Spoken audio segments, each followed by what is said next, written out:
Here it is. Today's episode of the Bill Simmons Podcast and the Ringer Podcast Network is brought to you by SeatGeek, our presenting sponsor. Buy and sell tickets in 2 taps on your phone. Everything fully guaranteed. Football fans, $20 off your first SeatGeek purchase on NFL tickets. Use promo code BSNFL. Download the SeatGeek app or go right to SeatGeek.com. I can't wait to get the promo code for NBA because that's coming. That's what we're talking about today. We're also brought to you by Proper Cloth, where you can easily create a custom shirt size in seconds by just answering 10 simple questions. Choose from over 20 collar styles, 10 cuff styles, 500 fabrics, from classic to business, to customize your shirt that you want completely. You can do it all. Stop wearing shirts that don't fit. Start looking your best with a custom fitted shirt. Go to propercloth.com/BS today. Enter gift code BS to save $20 on your first shirt. We're also brought to you by theringer.com. That's where I write my column every Friday during the NFL season, mailbag picks, a whole bunch of other stuff. I'll also have some NBA stuff during this season. Speaking of the NBA, Kevin O'Connor is here. He's on the Ringer NBA show. Yeah. He writes for the Ringer. Jason Concepcion is here. Let's go. Formerly of Binge Mode, now defunct, on hiatus. Rumors of a comeback. Rumors of a comeback. Rumors swirling. And also the achievement-oriented video game podcast. And then Joe House, the host of the runaway smash hit podcast Success. Check House! No, wait a minute. The other one. The other top hit. House. Oh, cars. There you go. If you House, Jason, and I did over-unders for the East, which you can hear. We'll be putting it up simultaneously with this podcast on the Ringer NBA show. It is not available on the BS podcast. That's it. You don't get to hear us talk about the Knicks. You don't get to hear us talk about the Celtics. You don't get to hear us talk about Markelle Fultz. Some controversial comments about Markelle Fultz. Is it okay? Semi-controversial? No, come on. Leave Markelle alone. No, we're just listening. Me and Markelle are going for Chick-fil-A on House of Carbs. We had an honest conversation about Markelle Fultz and a whole bunch of other stuff. You can hear that on the Ringer NFL show. Right now, we are doing the West, the most fascinating conference of the two, by far, coming up. But first, Pearl Jam.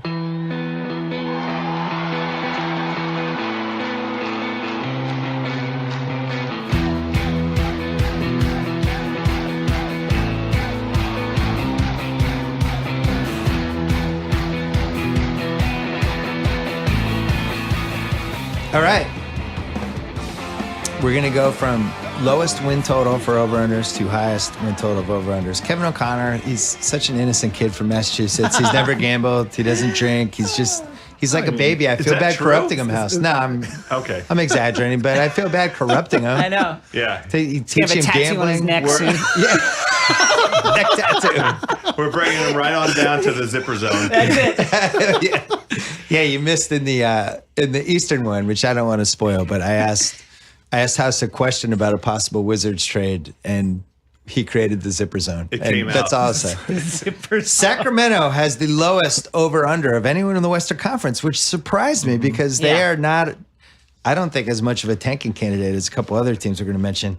They added more people than I think any team has added other than maybe the Celtics. But I mean, De'Aaron Fox, Bogdan Bogdanovic, not Bojan Bogdanovic, Bogdan Bogdanovic, Justin Jackson, George Hill, 36-year-old Zach Randolph, love it, 45-year-old Vince Carter, no ACL Harry Giles.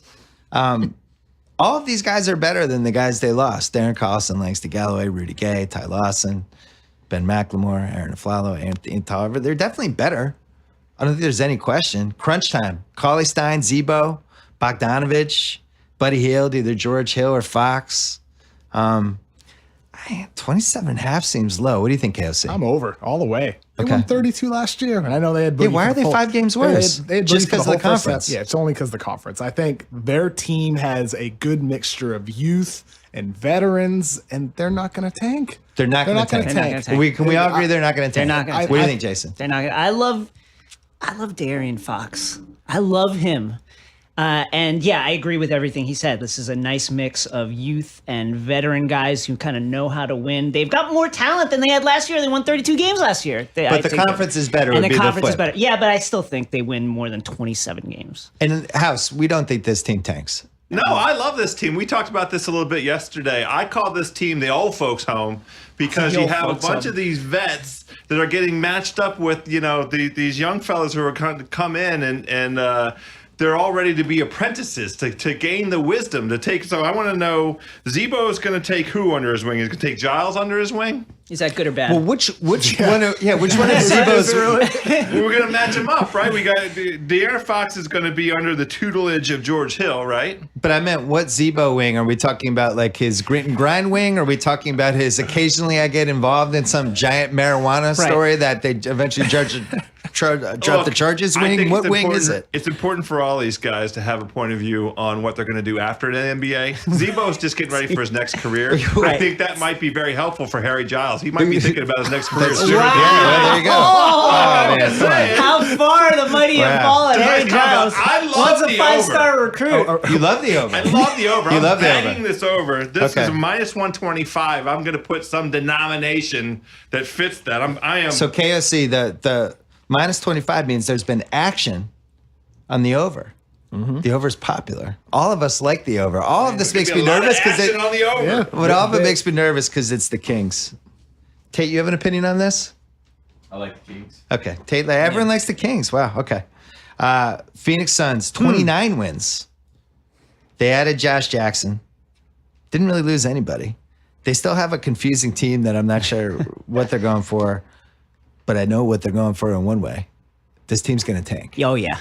This team, somebody in the West is going to look at this landscape and be like, hey, you know what we should do is just keep losing and get a top 3 pick. Yeah.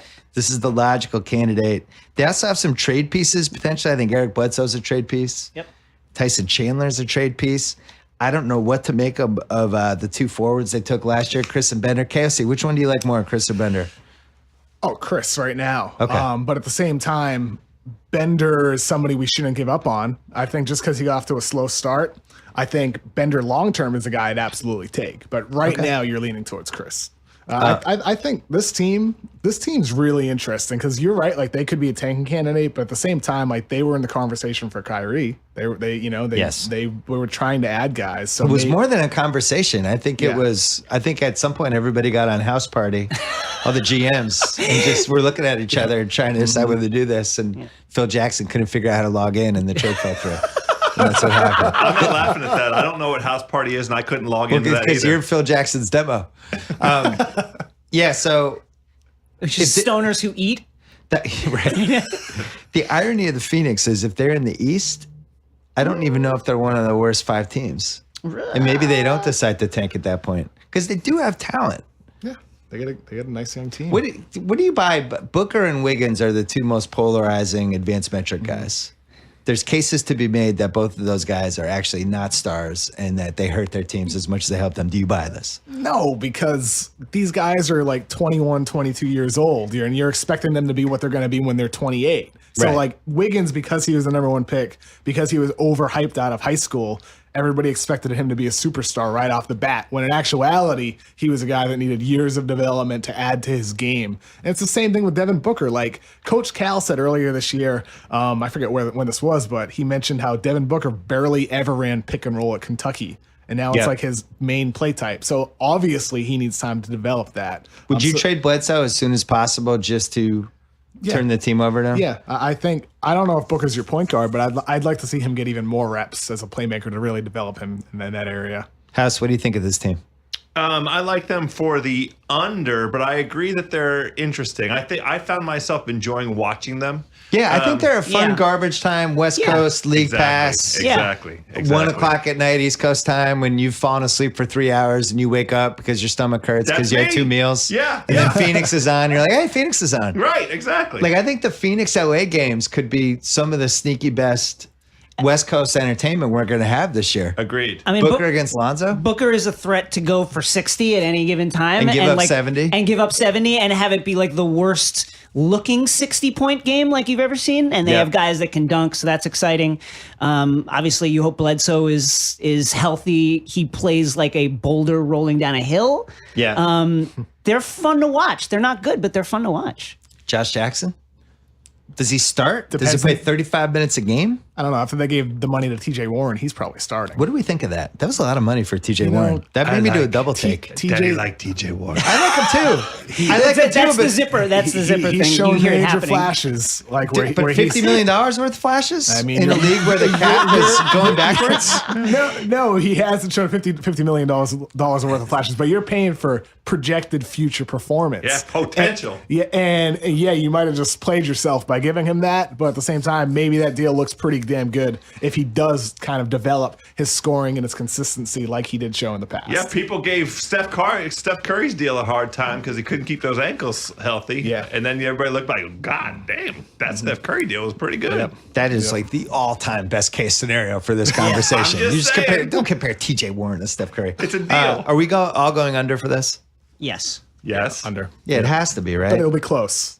I feel bad for the 28. Suns. I agree. I think they're going to be in a dangerous spot because you missed when we covered the East, but there's at least 3 teams, maybe 4 in the East that are going to just abandon ship and are going to be below 25 wins. So if you're Phoenix, at some point you're going to hit a point where it's like, does it even make sense to tank? You're going to be probably 5 or 6 anyway. So we'll see. The Lakers, I can't wait to have this conversation. I'm very excited. You know with what? Lakers. You know what? Let's hold the Lakers. Oh, Yeah, we're going to wow. hold the Lakers to the end. how about that? Yeah. Whoa. I'm more excited to talk about the Lakers than any other team in this list. Dallas, over, under, 35 and a half. It seemed low. I was confused by it.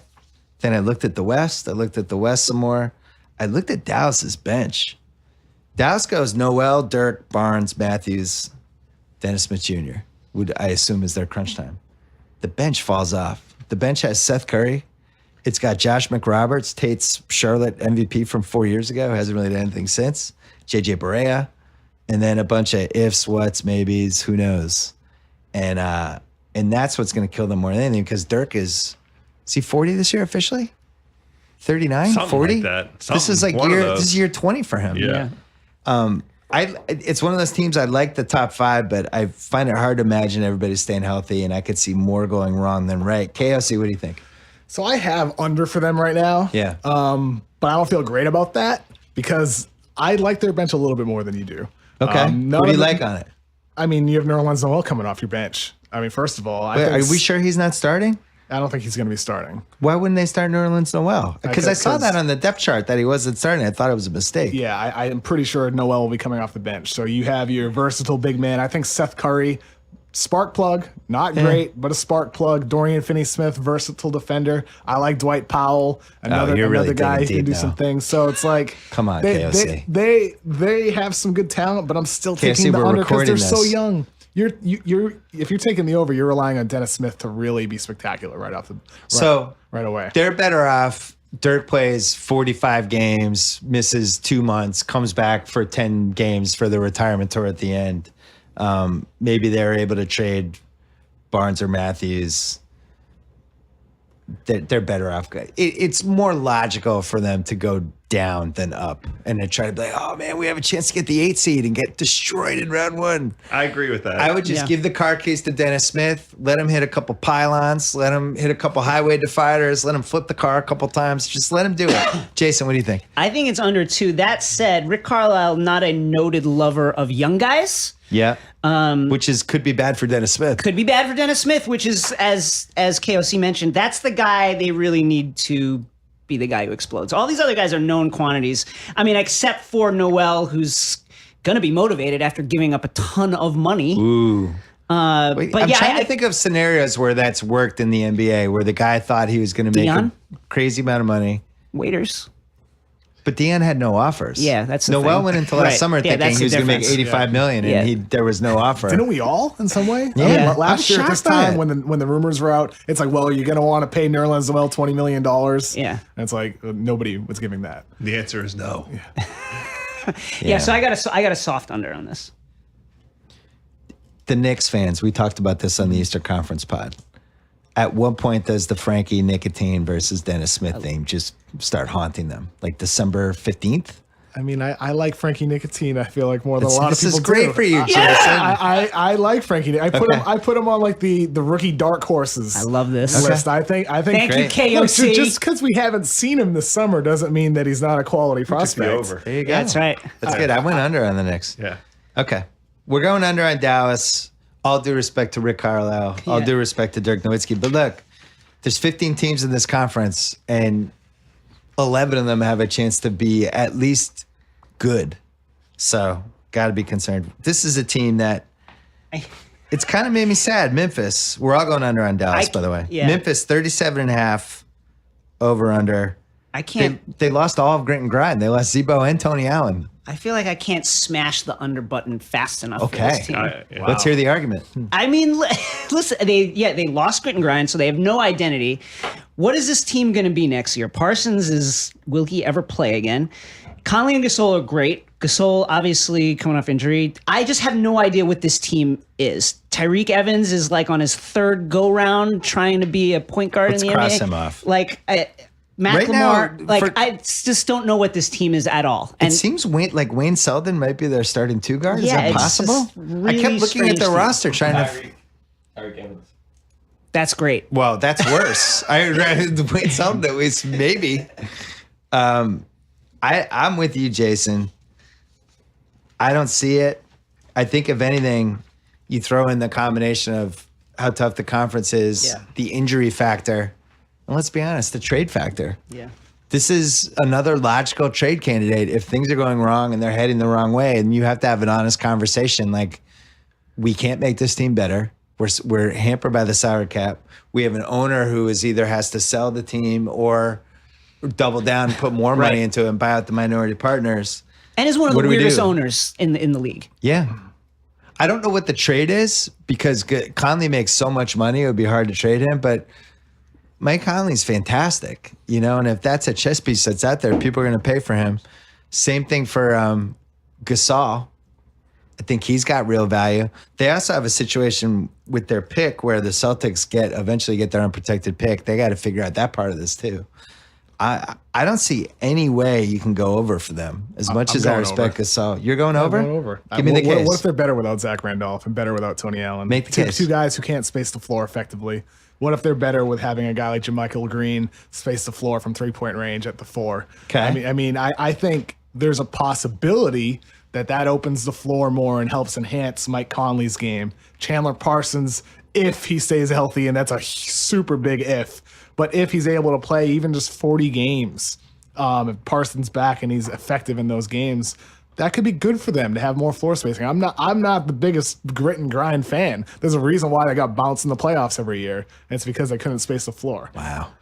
I'm over on the Grizzlies, but not by a lot. My But I'm an favorite over part on of it. that whole thing was when you said Chandler Parsons might play 40 games. Here's the thing. Have you been like Chandler Parsons? I'm concerned. He's been on Instagram in the past few Yeah. weeks, like screenshotting his DMs from various groupies, which is He seems troubling. like he's. I gotta That's say, troubling. He seems like he's lost his mind. I'm He's not troubled. behaving in a rational way as a public figure. I am legitimately troubled by that. And he's like sliding in like on Instagram Live of models and whatnot. He's like saying show tits. It is like like, really, come on, dude, are really you serious? troubling. Really troubling performance Yeah, by Chandler it's, Parsons. I think It they is can worrisome. tread water and potentially be close to 500 for the first 3 months.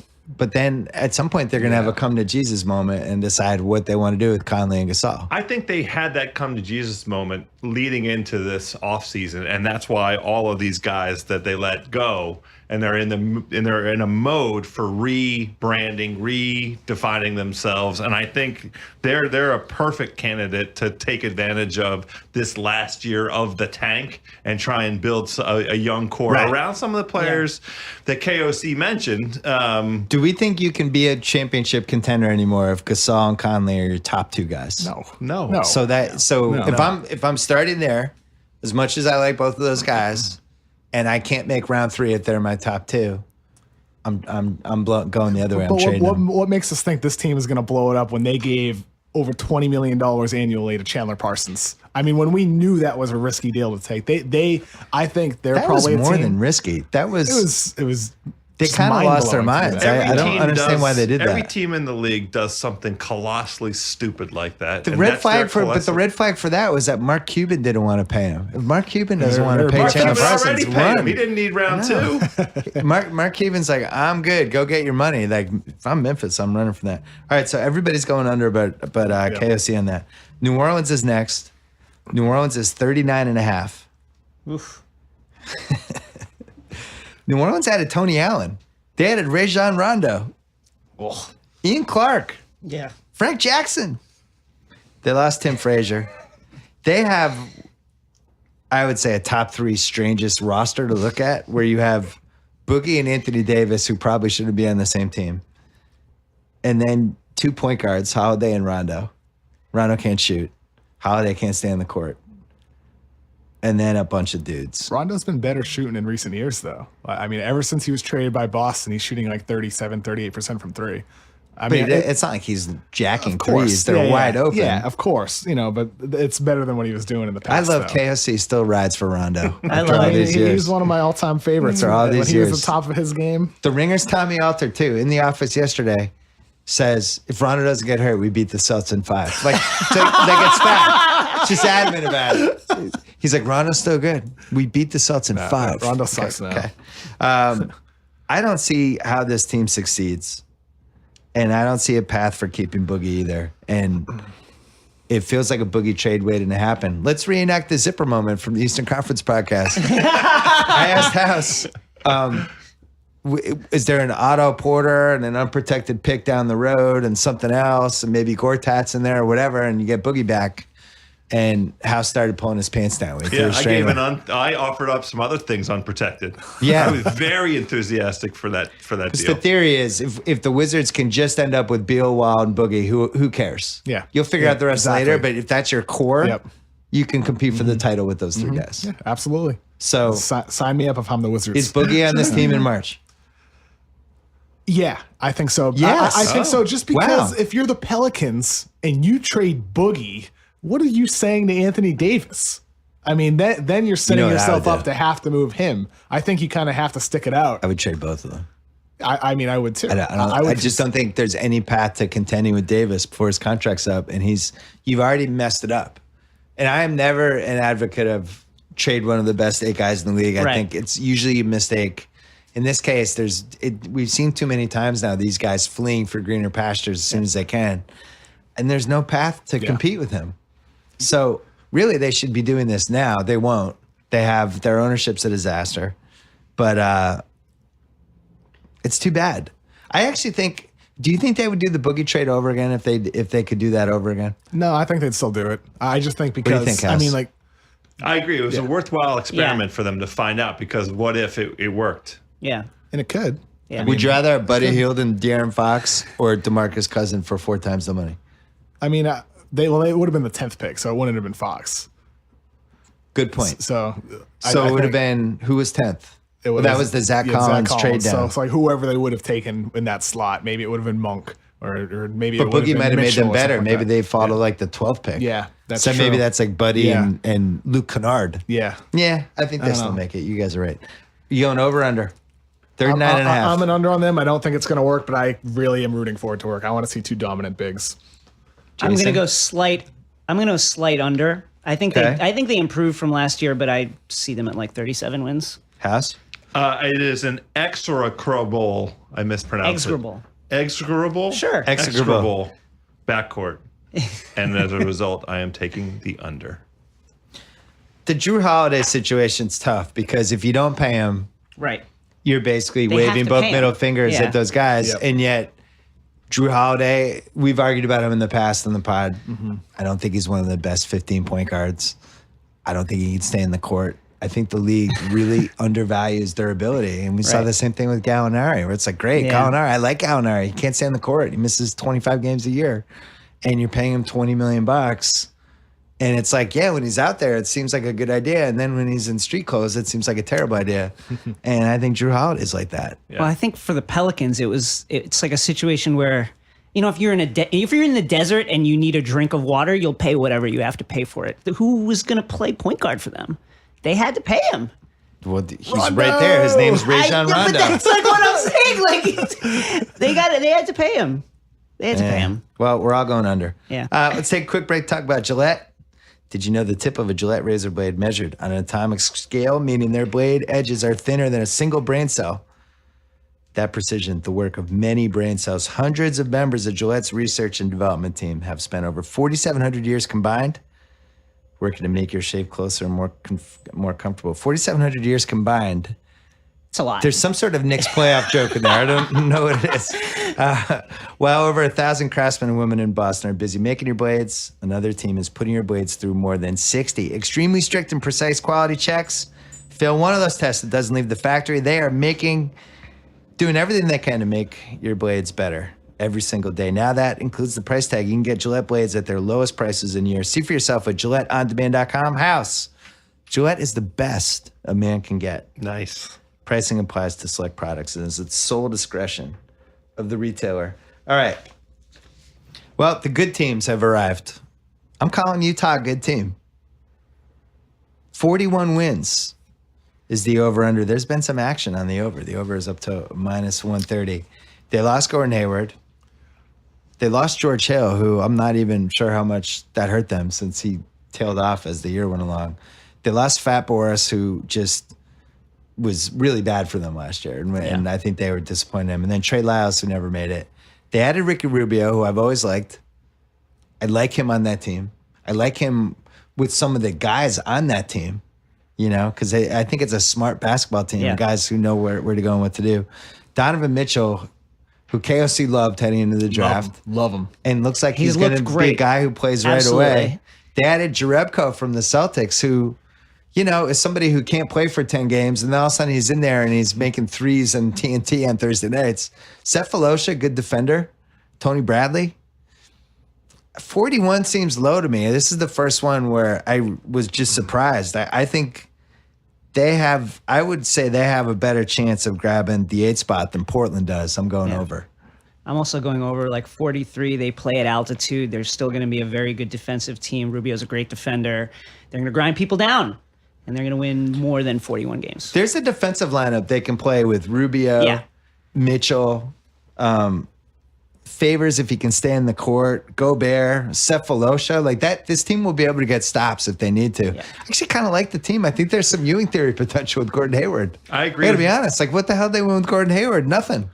Plus, I think Snyder's a good coach, and I think the collective effect on the remaining guys of getting to the playoffs and getting that taste and competing at that level, you can't understate or undervalue what a transformation that can kind of deliver to the remaining core. And they all have now this something to prove thing. So I like the over here as well. KSC? When I was going through the teams before this, I never expected all of us would be over on this team because I'm over. I thought I would be like maybe one of the two that would, because people, like, granted they lost Hayward, Rodney Hood can step up. I mean, if you look at his numbers with Hayward off the floor, like per 36, they line right up with Hayward's numbers and his that he put up last season. So not saying he'll do that, but Hood has the ability to elevate his role to really take on some of the scoring that they're losing from Hayward, and then add on the other young guys they have, the ability to play different roles.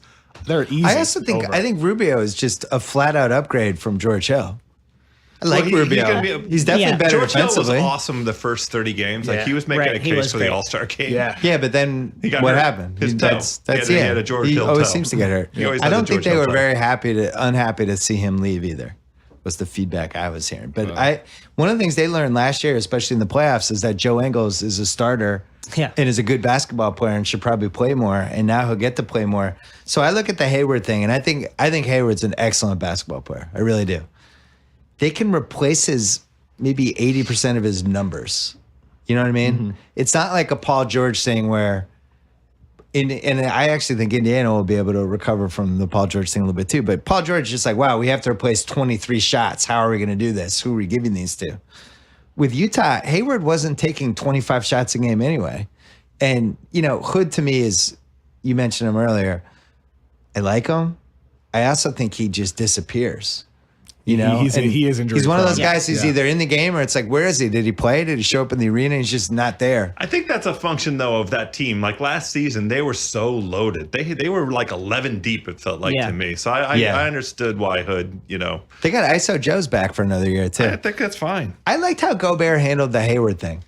I like that he was pissed off about it and took it personally and went right at him. And it does seem like Gobert seems to believe he's way up there. But I think this is a good team. I am confused by the over. I don't like the Clippers are almost 3 wins higher than them, and I don't understand that at all. I'm going over and probably going to be a lock for me. Portland 42.5. They lost Allen Crabbe. They lost Festus Ezeli, who I'm not even sure they had. Zach Collins, they traded up, got him, but he's buried behind all these dudes. Swanigan, Mark Titus fan club president of Swanigan, he's there. Look, a lot of it depends on Nurkic, and if Right. that was It all depends on Nurkic. well, Yeah. whether that was legit or not. The post Denver trade, he was a legit, above average, borderline all-star starting center, and I don't know whether I believe it or not. What do you think, Casey? He lost 34 pounds, but he's coming off a major injury. Obviously, it was dominant end of the season, but I'm still scared after his years in Denver, where it was just pure laziness on the court. I think Nurkic could be great, and if he's great, they'll be great. But if Nurkic is bad, they're definitely an under. And I kind of lean towards Nurkic kind of slow start coming back from that injury. I worry. House? I'm right there with KOC. I'm going to take a slight under on them. I'm sorry to Portland. I've been taking the over many years in a row for Portland. This is my under year. I'm going to take the slight over. I think it is going to be a slow start for Nurkic. That said, the thing in Denver was really just he got stuck behind Jokic and then he lost his focus. And here he's going to be inspired to play really hard, especially coming off the injury and being such an important part of that run they made last year. So I'm going to take the slight over. I think they win 43 games. It feels like a 41-41 season to me, which I think they had either last year or the year before. Yeah, it's 41. They also seem to me like a trade. This seems like a trade team to me. They have too many front court guys. Evan Turner didn't fit in last year with what they had as a big salary. It has some years left, but it does seem like you take him and you take somebody else's expensive mistake, one of those things. I don't think they have enough shooting other than the 2 guards, which McCollum and That Lillard may have be great enough. shooting. That's a lot of shooting. But putting people around them, I don't like the mix of people they have to put around them, I guess is my point. So it feels like a trade.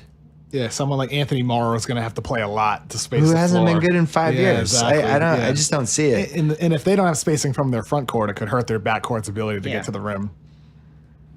It's interesting. In the Golden State series, they went toe-to-toe with the Warriors in that one game when those 2 guys were going at the same time. They have the potential to be the upset team night to night, but I don't see them winning more than 41. Not in the West. I would be more likely to me that they would go the other way and make a trade. I also think it hurts to lose Crabbe. I like Crabbe. I don't think he's an all-star, but he's a good shooter who I think, it's hard to find He's those important dudes. for them. Yeah. Space the floor. They've mismanaged the salary cap.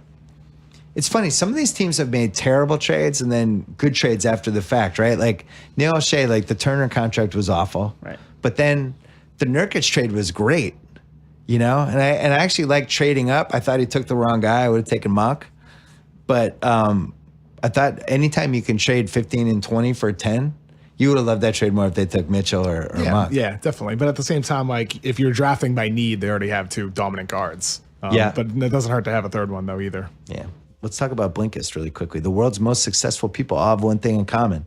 They are hungry for knowledge, reading and learning every chance they get. Since you're listening to this podcast, you probably feel the same way. Introducing the Blinkist app. Over 2,000 best-selling nonfiction books transformed into powerful packs you can read or listen to. In just 15 minutes, learn essential ideas from the best books in your field or subjects you never knew you loved. With Blinkist, you can feast your mind on key ideas from best-selling nonfiction books like 7 Habits of Highly Effective People, The 4-Hour Work, Thinking Fast and Slow, all on your way home. More knowledge, less time. Not to mention they are constantly adding new titles from best of lists. You're always getting the most powerful ideas in a convenient made-for-mobile format. I wonder if Shea Serrano's new book is going to be on Blinkist. So much info. I don't know how you'd condense it to 15 minutes. Right now, Blinkist has a special offer just for our audience. Go to Blinkist.com/BS. Get a free trial or 3 months off your yearly plan when you join today. That is BLINKIST. Blinkist.com/BS. Start your free trial or get 3 months off your yearly plan. All righty. The Clippers. 43 and a half wins is either ridiculously low or ridiculously high, and I can't decide. I stared at this for a while. They got rid of basically most of their team. Everybody's gone. Chris Paul, JJ Redick, Jamal Crawford, Raymond Felton. We'll never have to watch Jamal Crawford play with Austin Rivers again. They had a Gallinari, Teodosic, who's already winning the internet, Pat Beverly, Lou Williams, Sam Decker. Could argue it's a better team on paper, other than the fact that they lost one of the best point guards of all time. Blake Griffin, everyone thought he wasn't going to be back till December, including me. He's back already. He's playing. 43 and a half seems low. And yet, I almost want you guys to talk me into it one way or the other. I can't decide. House, you go first. I'm taking the under by half a game. Okay. I think the Clippers are a 43-win team. That's exactly how I was feeling. I mean, they feel like a 43 and 39 team. Right. But Yeah. when like Gallinari and Blake and everybody's healthy at the same time, they'll go like 20 and 8. See, I'm then guys will prepared start getting hurt to again. be mad at myself for this. I'm prepared to acknowledge that I'm a big dummy for going this way, because I do like very much what Pat Beverly is bringing to this team, Yeah. and he's so motivated. I love Shea Serrano's piece with Pat of a week ago or so, and this team could go out and win 50. Like, they have 50-win talent. I agree. But I would say they have 52 win potential. Here's the limiting factor, and I don't think they can fire him quick enough. It's Doc. And I think Doc's going to hold him back, and I think they're going to be a 43-win team as a result of Doc. And Doc having to manage all these new guys. That's it. I don't believe in Doc. You have Lou Williams and you have Rivers. They're going to move the ball this year, though, guys. They were moving it the other night. They were moving it. They were moving it. I'm gonna Jason? I'm gonna go over. I mean, Okay. I agree with you on paper. This is a way deeper team than they've had in the past. Gallinari feels it's ironic to finally get the 3 they were looking for when like Chris Paul leaves. I love Teodosic off the bench. He's 30, looks 45, and and passes it like he has just no regard for anything that's going on. He eats cheeseburgers for breakfast. My kind of guy. There's like a 20% chance he's going to smoke cigs at halftime. I think it's like an 85% chance. Beverly Lou Williams that's great. He might smoke cigarettes and have a milkshake at halftime. Like whatever the 3 things you shouldn't do, he'll probably do. Teodosic, you're welcome on House of Carbs anytime. I mean, the thing you really worry about is Griffin's health. You know, and I like this team to win 45 games. KSC. Over. Okay. I think, yes, injury risks is very real with them. The amount of games Blake Griffin, Gallinari, and Patrick Beverly even have missed over the past 3-4 years. However, the upside of this team is way too high for me to take the under at 43 and a half. I just think the way they moved the ball the other night was a good sign. 25 assists on 35 makes. I think this team, this is what you would have hoped for when Chris Paul was there, but you couldn't do that because he was a ball dominant, one of the greatest point guards ever. But this is how it could unlock Blake Griffin as a player. Gallinari in the system playing off Blake, Beverly in a ball movement system. I think if Doc is successfully able to install the system, which is a big question, as House mentioned, they're going to be great. So they have 2 big ifs, but I'm kind of taking the over on their first year together. House, I'm ditching you. It's okay. Here's why.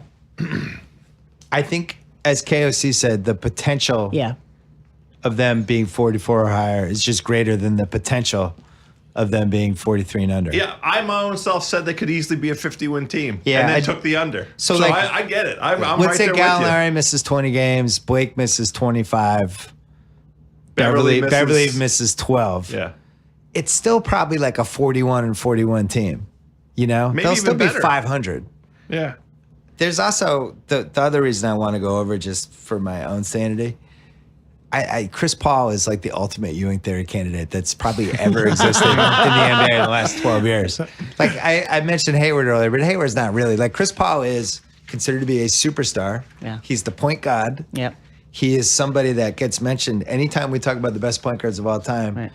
and has just failed repeating the playoffs. We've written about it on The Ringer. We've come up with explanations for it. And the fact that he's so efficient, it actually hurts him in the playoffs. He's so ball dominant that it becomes predictable in the playoffs. We've laid out, you can read all the pieces. Maybe with Beverly, like somebody like Blake Griffin will be a little more motivated More this of a season. selfless guy. I think Blake is the X factor because, as we talked about a million times, he was the third best player in the 2015 playoffs, those first 2 rounds. He's had just 75 different things go wrong.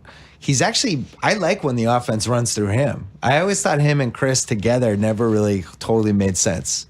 The question for me is, do Blake and DeAndre make sense? This is something we've looked at over and over again. Can Blake space the floor? That's kind of really the question. And he was shooting more corner threes the other night in their first preseason game. So I think that's a good sign. If he can just spot up and shoot threes off the catch, then it can work. But the problem is if like he's only shooting like 28% from 3 and nobody's really worried about him out there, then it can be an issue. And the other thing we should mention, he's 28 and he's had, you laid out a couple times in The Ringer, all the different injuries he's had. It's a long list. The history of the league is that this doesn't get better. That by age 28, 29, if you're a guy who gets injured all the time, that is who you are, and that's what is going to keep happening. And whether he has bad luck, whether his body's brittle, I don't know. But he's definitely wasn't as explosive last year, and there's a possibility it could be like you see it in football all the time. All of a sudden, Adrian Peterson isn't good anymore. It just happens. He's tailored his game, though. I mean, I think Blake kind of gets a bad rap in the sense that early in his career, it was like, oh, this guy just dunks. That's all he does. And then as he started to increase his range, be able to take mid-range shots and then longer 2s and then even 3s, now it's like, oh, he never dunks anymore. And he's even like cleaned up like the really annoying, whiny shit that he used to do. Like he does not do that anymore.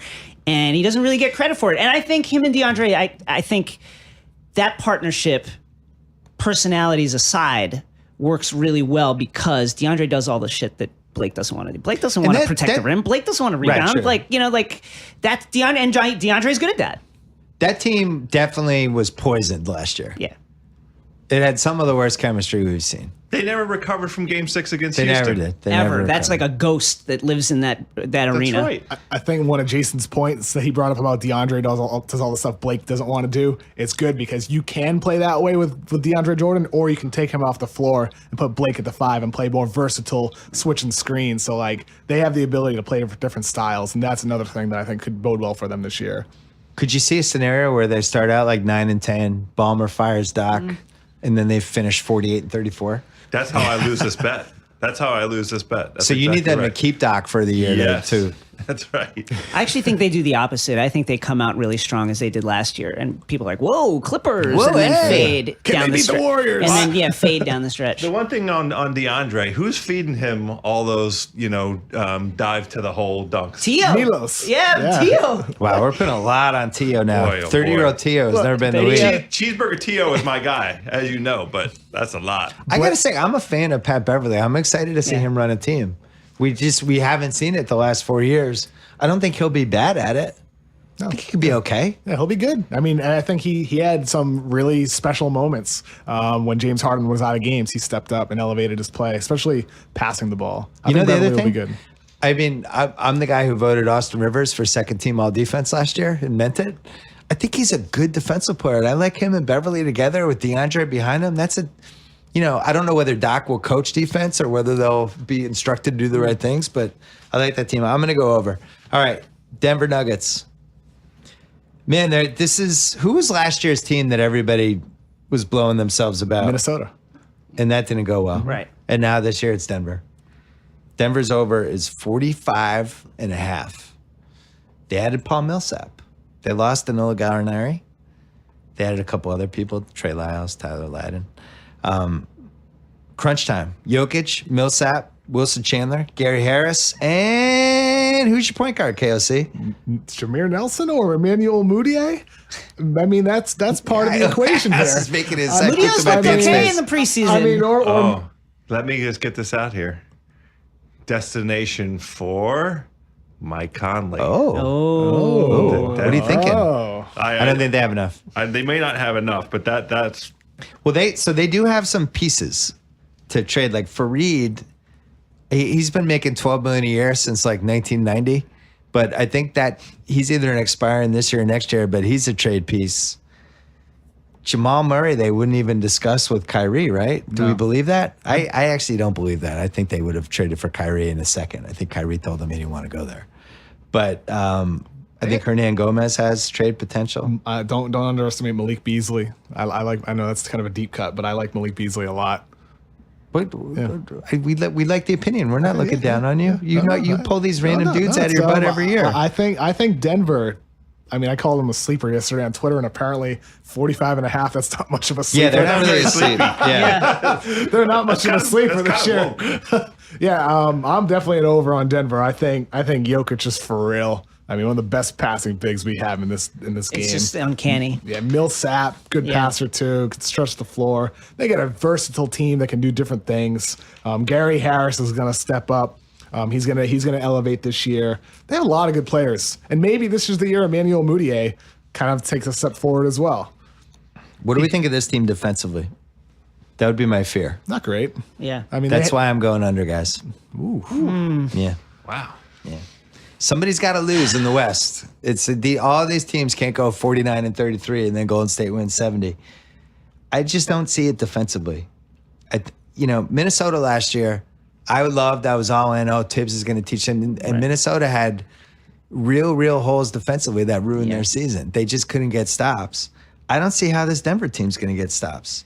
Millsap's the best defender they have, but he's now in his early 30s. He might even be like, what's he, like 33, 32, 33, somewhere like 32, in there? I'm pretty sure.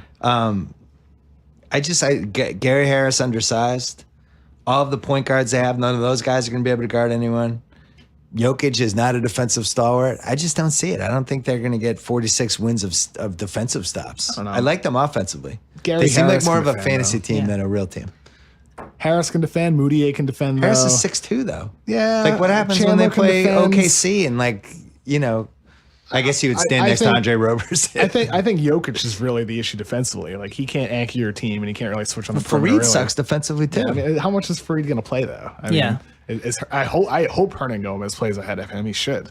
Hernan Gomez is good. I don't like teams. Teams make me nervous that can't defend point guards or big guys, and this team can't do either. This team can't protect the rim and can't defend point guards. So everybody else is going over.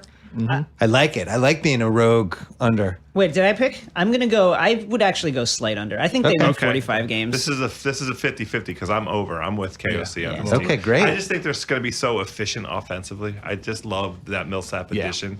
He just hasn't. Millsap and Jokic is like, that's a really interesting experiment. Nice. I can't like wait that to too. see Feels that like one. 44 and 38. The thing or that 46 and 36. the thing that does give me pause is is a dub. like this is a team that should play up tempo but doesn't really have the personnel to do it.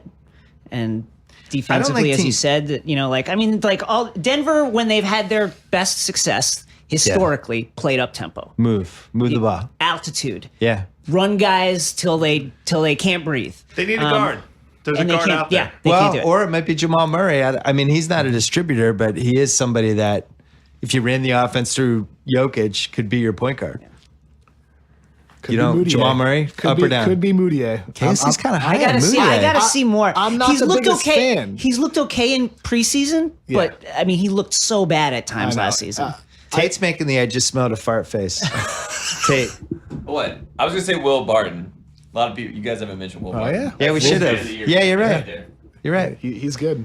But he's better. Will Evan Turner. Barton's all right. So you could play Millsap, Chandler, Will Barton, Moutier, Jokic.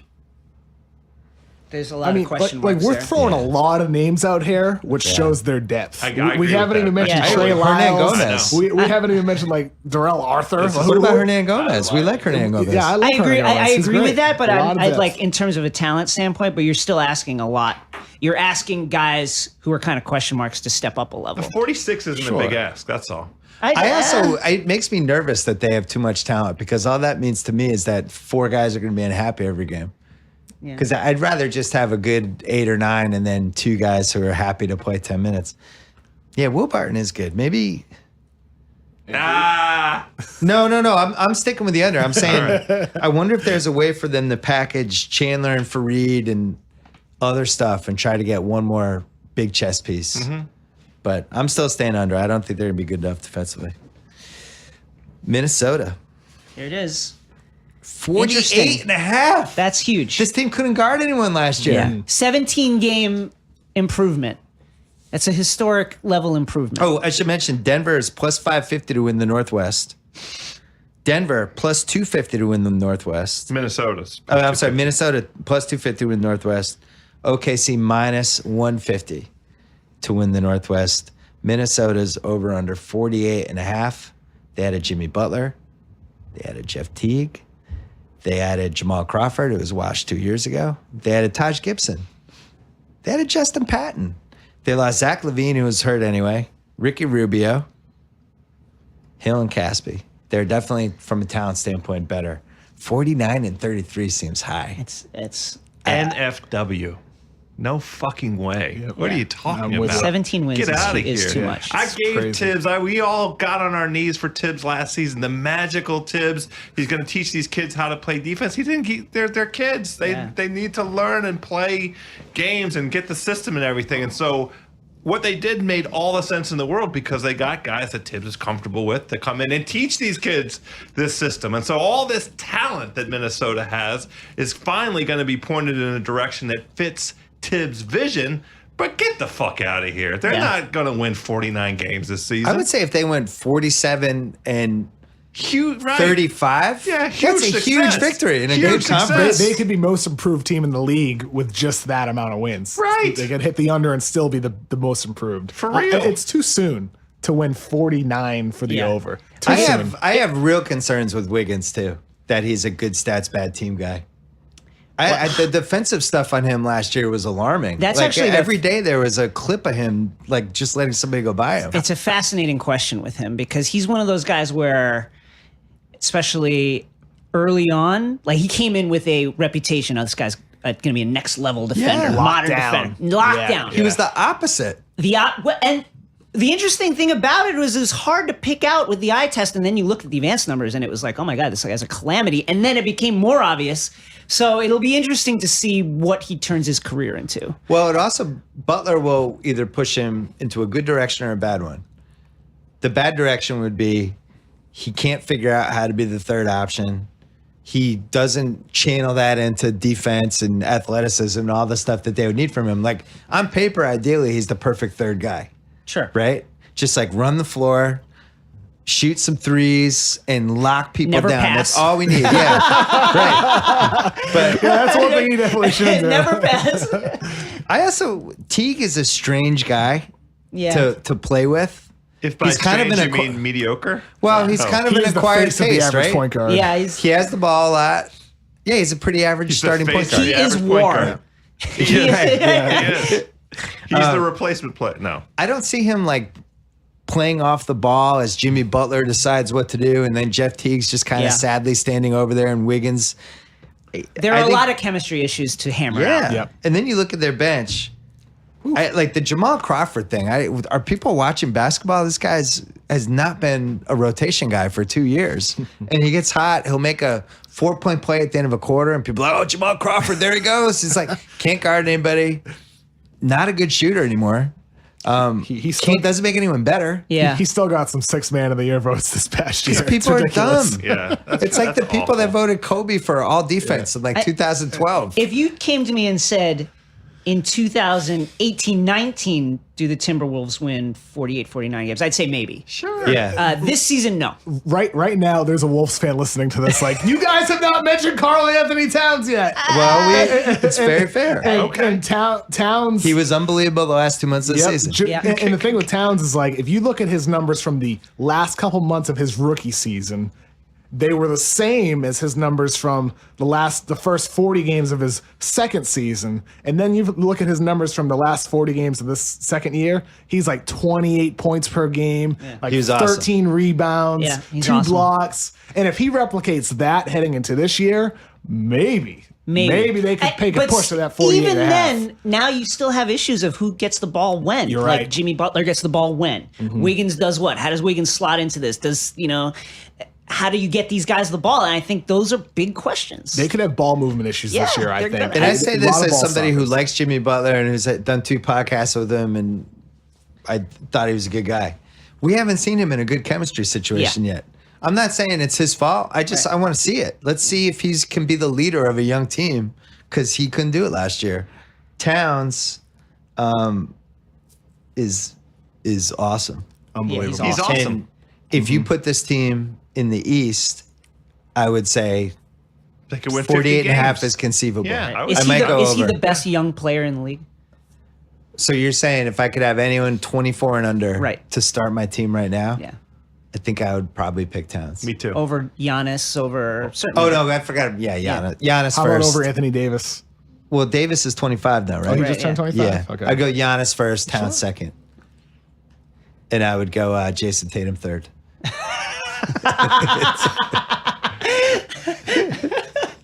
Marco Fultz last. Let's take a break. Anthony Davis is 24. Yes. Anthony Davis 24. All right. even 24, even though yeah. with the injuries, I still take Anthony Towns over him. Davis is 24. Yeah. I take Towns over him. Pretty with you. great, yeah. I would take have said Towns over him. 25 or 26. Yeah. Wow. I'd go Davis, Giannis, Townsend. But Towns is bronze medalist in that conversation. But why? Who would you go, House? I love Towns. I do think too. I think he's You'd go over incredible. Giannis, though? That's really hard for me. I don't know.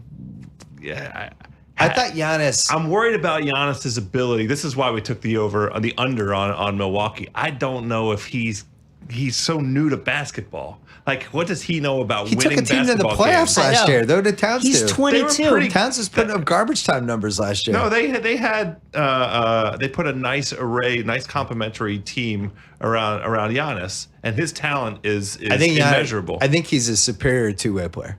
I agree with that. That's true. The difference between those two guys is Giannis can Yeah. lock it down and can protect the rim. Like Giannis might be a center by the time we're done with him, If right? he ever, And Giannis can play make too. yeah, he Yeah. can, Like that's Giannis what makes is him a special. unicorn. the position of He's of- the true unicorn. Yeah. Yeah, I don't want to be in this position of comparing those No, two don't- because don't. I don't want to say If bad Giannis things ever about gets a Giannis. jumper, I love it's him. over. That's 2 minutes the- ago, you're that's- making a face. over. Yeah. Well, because I think Towns is more polished, and the Towns might be, if I'm building a team, Right. That I want that polished. I think. Would you aspect. agree that though Giannis, like the ceiling is, man, if this guy gets a jumper, he dominates the league. I think the Giannis could. ceiling is there's no ceiling. It's like an open stadium.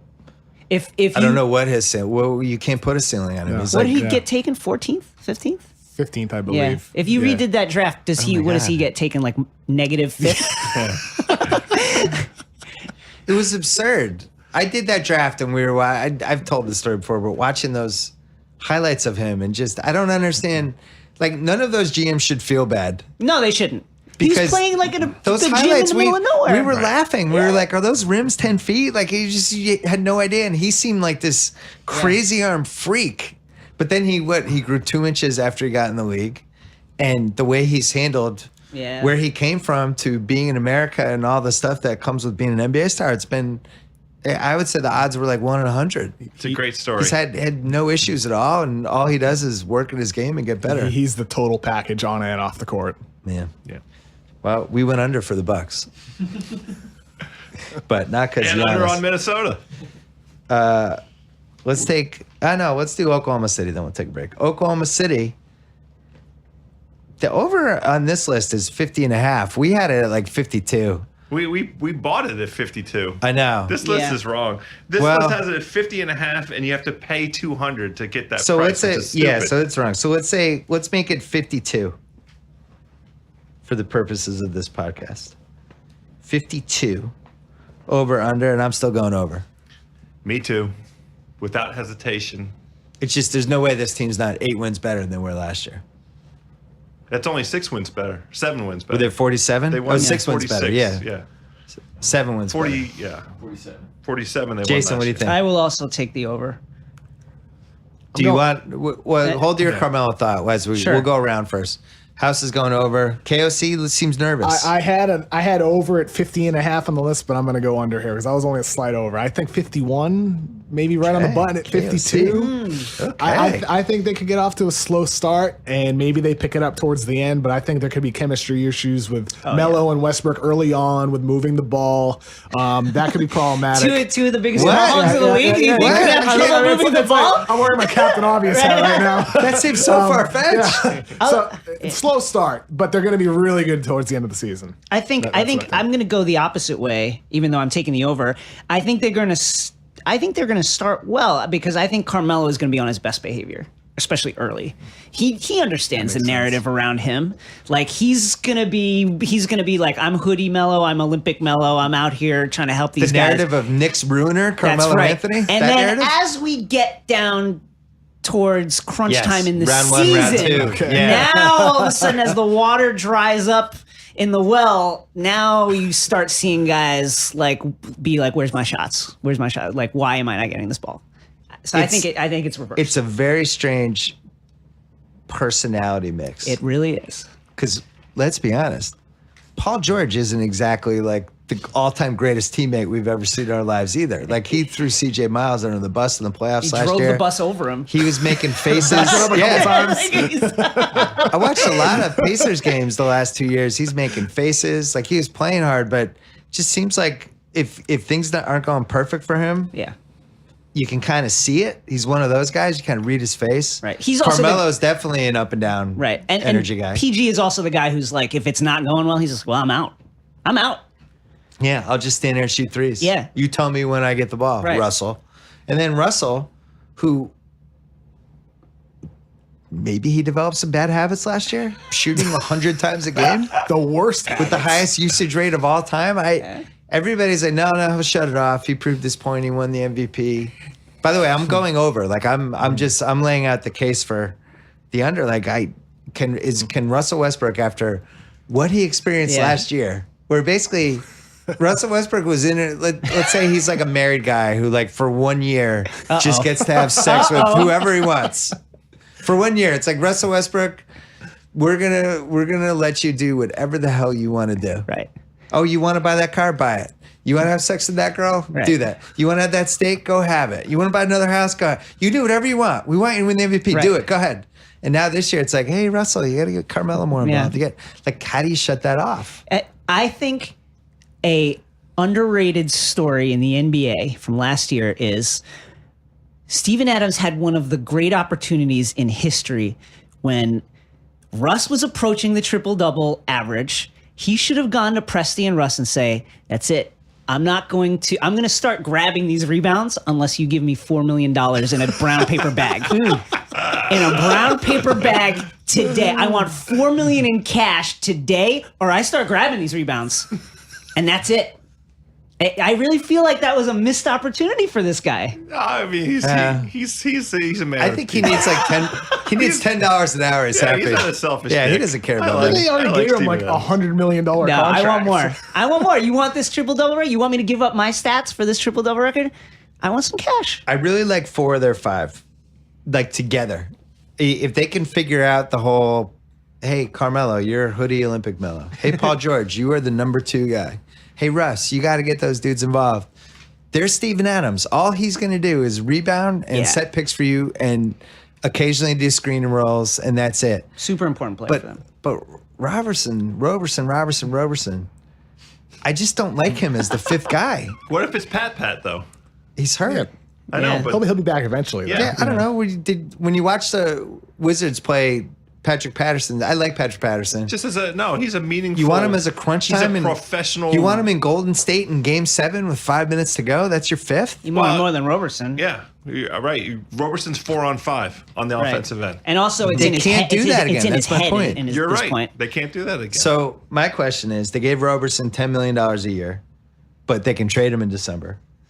They gave Patterson like $6 million a year. They can trade him in December.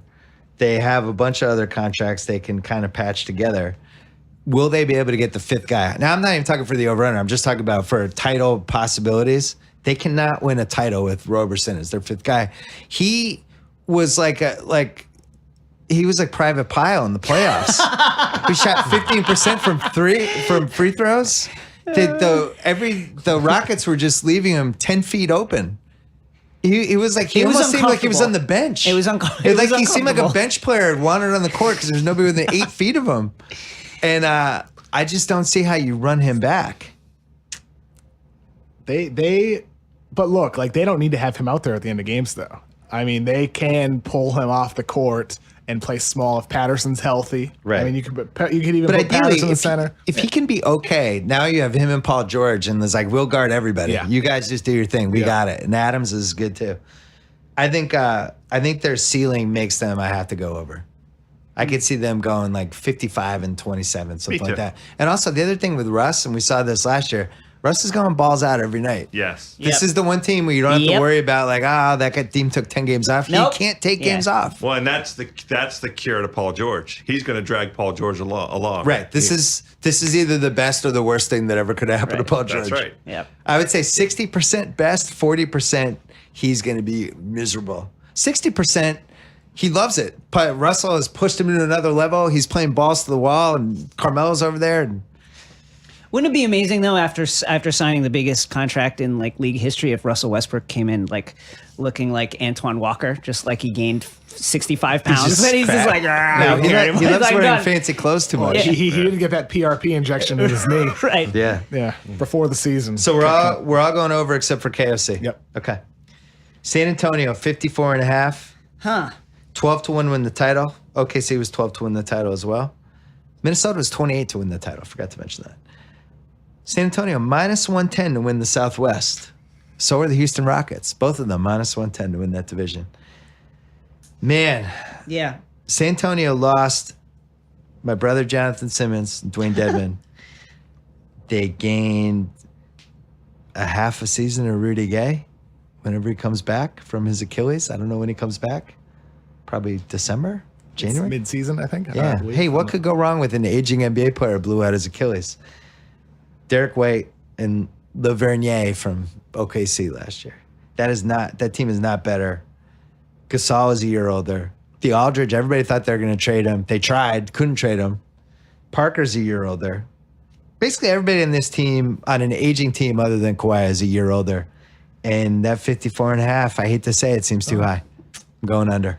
Rudy Gay has actually been cleared.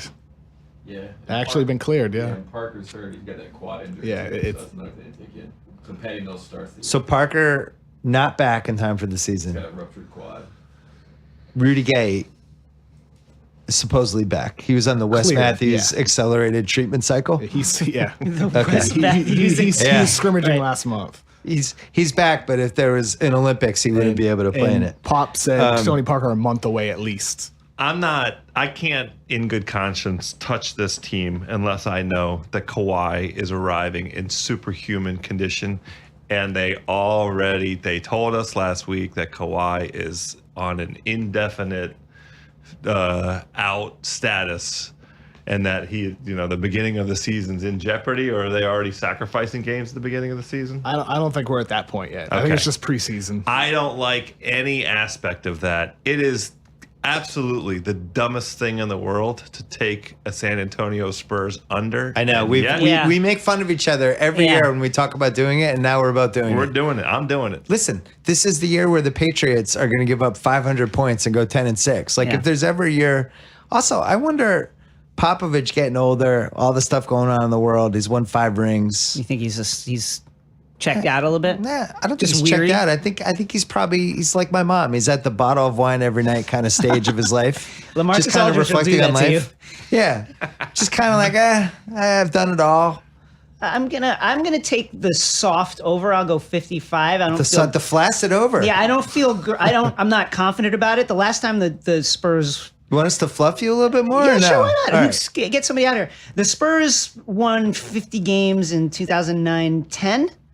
Yeah. And that was, the lowest of the last 10 years or so. So I just can't.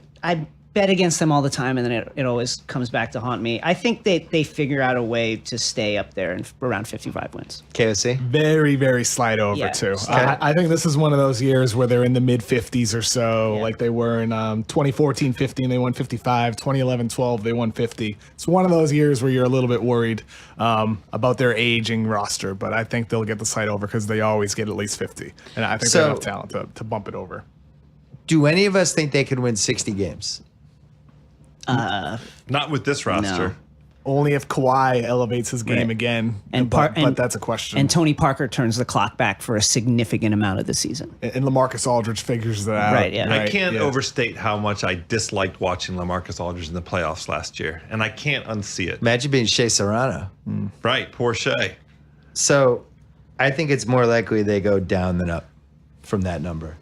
Even if they go over, it's going to be by a hair. It's going to be like 55, 56, 57. But I could see them winning 48 games. You know, like I could see the downside to that team just looks much better. Wow. End of an era. I can't believe House and I both go under on the Spurs and don't feel like we want to. If Kawhi misses any meaningful time at all, they're a 47 or 48 win Yeah, team. out of all the contenders, they are by far the most star dependent on their best guy, I would say.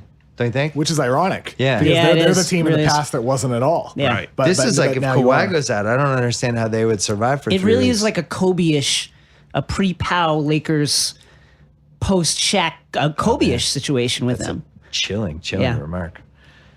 Let's take a break. Chilling remark. We're going to recap our bets in a second. From a gambling standpoint, we're going to remember the 2010s as the decade when live betting took off. And where you're betting is just as important as who you're betting on. So here's an idea. Go to mybookie.ag. They've been in this business for years. Their reputation is rock solid. They do 100% cash bonuses. So off the bat, you're making money for doing nothing. They have the fastest payouts, 2 business days. They have in-game live betting, the most rewarding player perks in the business, and an all-new mobile site that makes wagering on the go a breeze. In-game live betting. Lay down some cash. Try to win big today. Join now. MyBookie will match your deposit with up to a 100% bonus. Visit mybookie.ag. Use the promo code Bill Simmons to activate the offer. You play, you win, you get paid. All right, guys. 3 teams left. The Rockets, 55.5. There's been some action. Over -130. 16-1 to win the title. -110 to win the Southwest. One thing I'm learning is I kind of like the Rockets to win the Southwest over the Spurs. They added Chris Paul. They did a sneaky PJ Tucker signing. Yeah. They added Tariq Black, who I've liked for 3 years and was always hoping the Celtics would sign. KSC, am I alone on Tariq Black? He's all right. Okay. He's I don't know why I like He's him. nothing Something special. about him. They lost Beverly, Decker, Lou Williams, and Harrell. Crunch time. Looking at Capella, Ariza, James Harden, Chris Paul, and probably Eric Gordon. Maybe PJ Tucker. Maybe Ryan Anderson. They also have Nene. Pretty deep team. Looks like a contender. The question is, can Chris Paul and James Harden ultimately play together and be 2 people that can decide what to do in the last 5 minutes of a very close, intense basketball game that we're probably not going to have to worry about this question until May. I'm going to take the soft under on this. I just think... Another flaccid under. Yeah, I just think, listen, on paper, the talent is undeniable. Chris Paul, as we've said, it's probably he's one of the best point guards ever and one of the best players under 6'4" in history. That said, I think there's a lot of chemistry issues to work out here. Like who gets the ball when? How do they share it? Not only between those two in the backcourt, but between Mike D'Antoni and Chris Paul. Like how does, the D'Antoni system is more of it's a ball movement system. Steve Nash did do a lot of probing in those Suns days.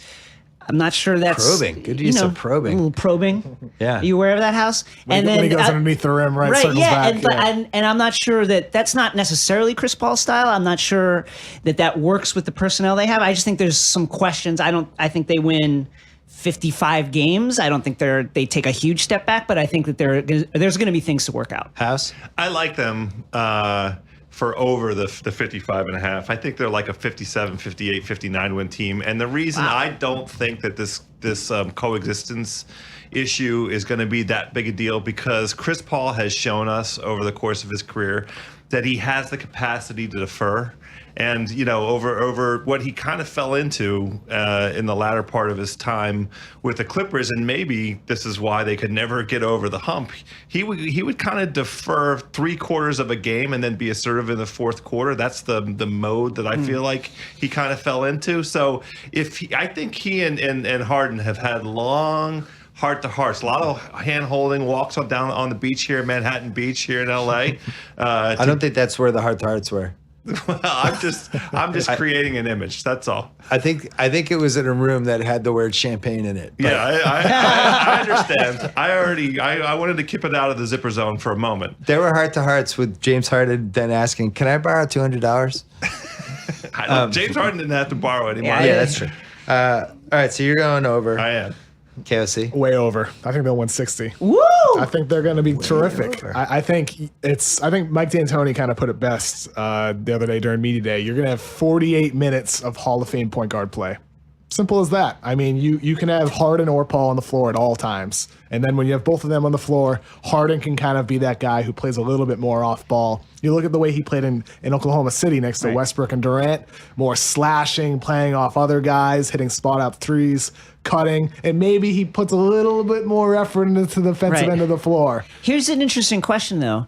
If you have Harden and Chris Paul on the floor at the same time, what if it's actually better if Chris Paul is the spot-up guy and Harden's the dude that's playmaking? Like, what happens then? It's possible. I mean, Paul's a better spot-up shooter than Harden statistically, but I think Harden is great enough that Paul is like the better playmaking guy more so than he is the better spot-up guy than Harden. I don't know if that makes any sense. I just think like they have way better versatility than last year too. Sure. I mean, you mentioned PJ Tucker.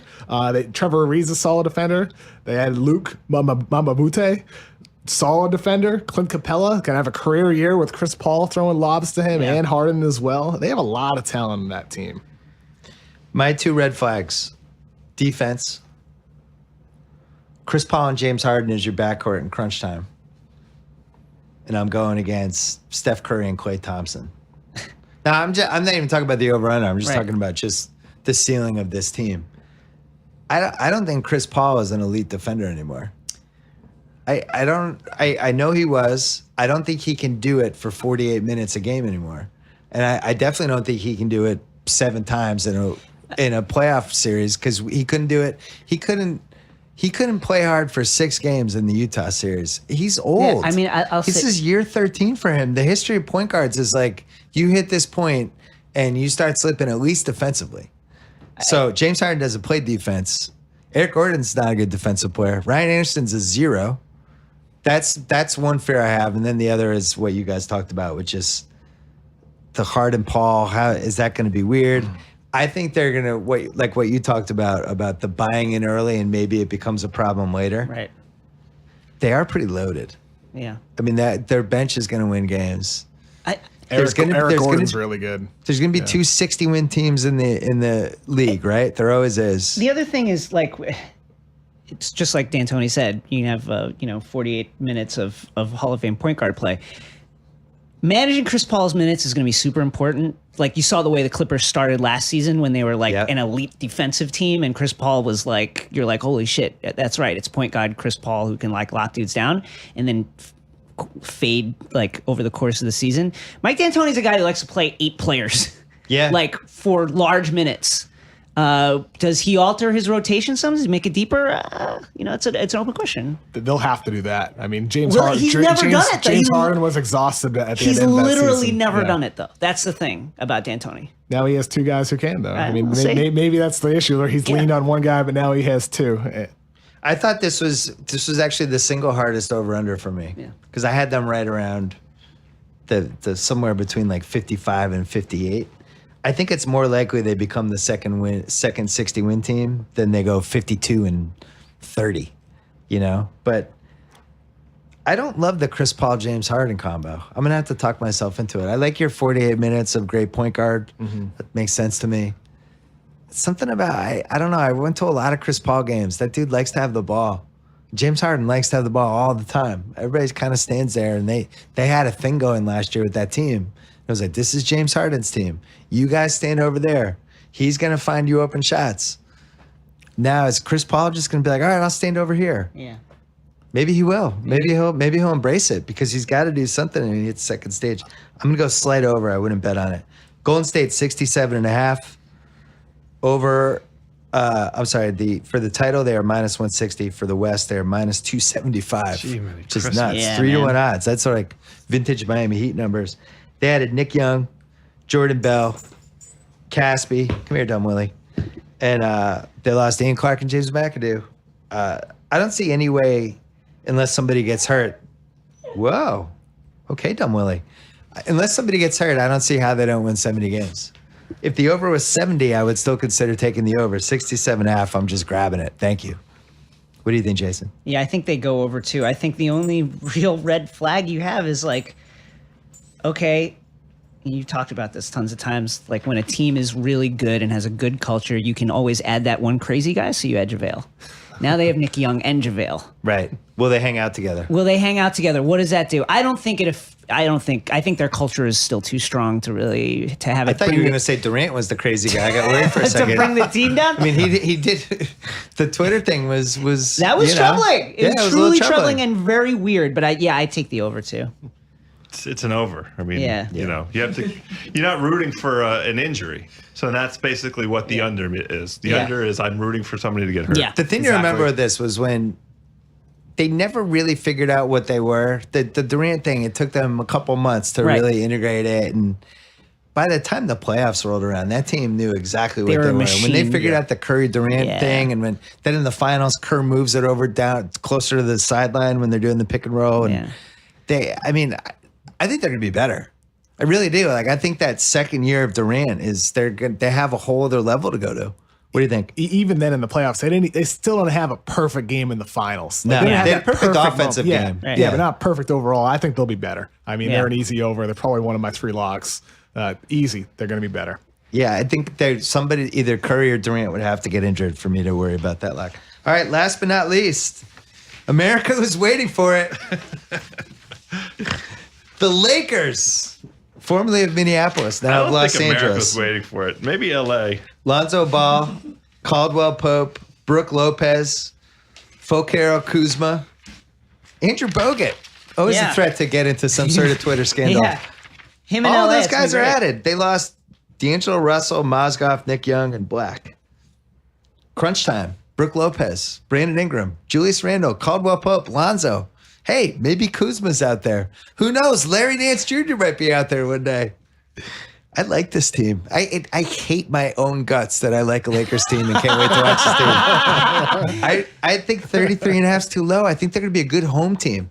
I think that crowd is going to, I think they go at least 20 and 22 at home. Maybe 22 and 20. I think they're going to be really tough at home. I think they retire Kyle Kuzma's jersey by the end of the season. Oh, maybe I think that goes into the records. Maybe in December. I hate that I'm going to make this lovability argument for both the Knicks and the Lakers. Like, that is so dumb. Yeah. But I subscribe to what you are offering up here. I agree with it. The main thing to me, the big factor, I think this roster is trash, and I think Lonzo Ball is going to come Trash? out. I hate this roster. Why? I like Luke Walton, and I think he's the difference. I do. I think they're going to win 34 games because of Luke Walton. Wow. Their pick is top 1 protected. Yeah. 2 through 5, they lose it. 6 and on, they keep it. In a weird way, they actually have an incentive to not tank and to try to win like 36, 37, 38 games and maybe make a playoff run. Philly, I think, keeps that pick. That's what I mean, So Philly. Yeah. So there's no incentive to tank at all for them. No incentive period, to tank. I'm a very, very slight over. Okay. I've kind of flip-flopped with this as we've been talking.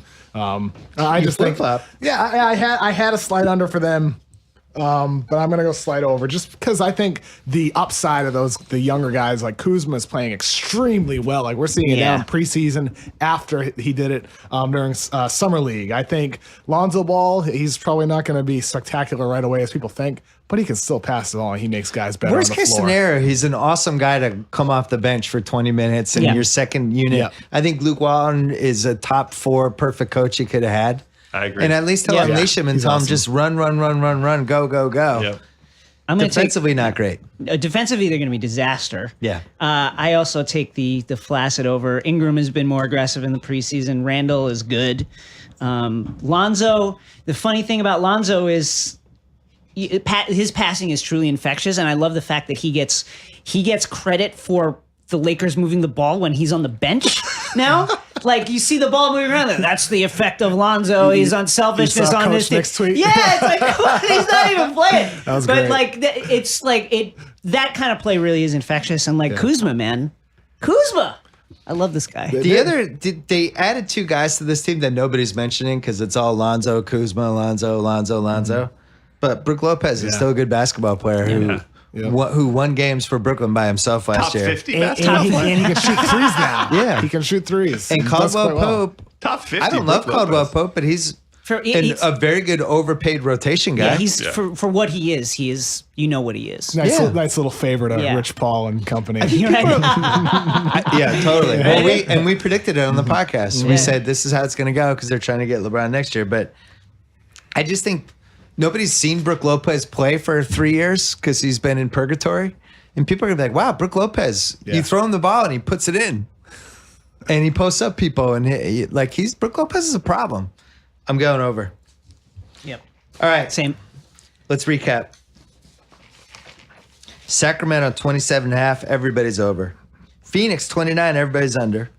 Lakers 33.5, everybody over. Dallas 35.5, everybody under. So we had 4 agreements to start. Memphis 37.5. Everybody went under except for KOC Wow. wearing a Woj Bomb t-shirt. Yeah. That was his biggest Woj Bomb of the podcast.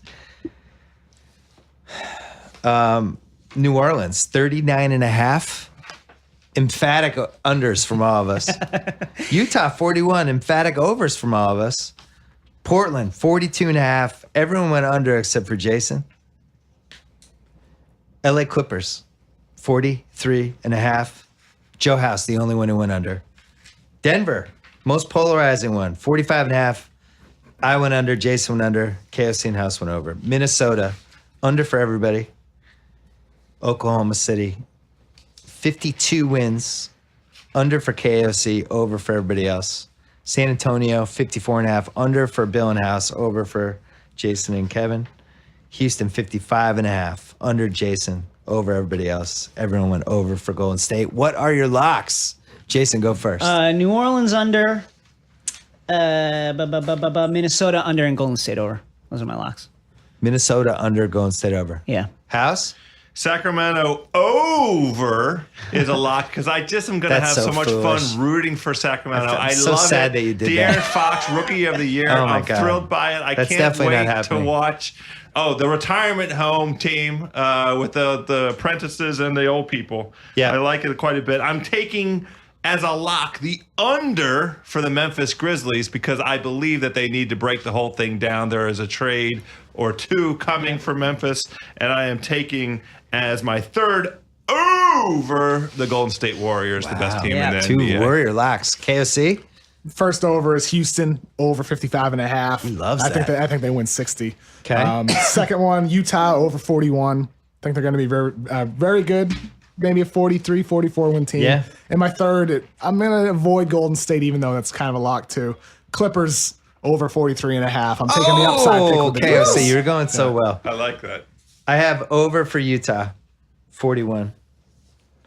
I have over for Golden State, 67.5.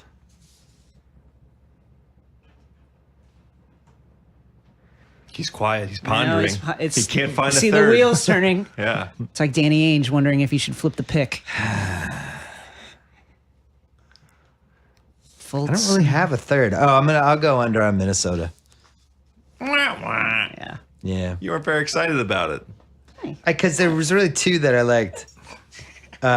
You know what? I'm switching now. I'm going to go over for OKC. I'm doing 3 overs. Yeah, there you go. Yeah. It's always more fun to root for an over. Yeah. Well, we shorted Unless a you couple wanna teams hate- before. Unless you want to hate root I'm a against the hater. team. And I'm not I'm a hate rooting. hater.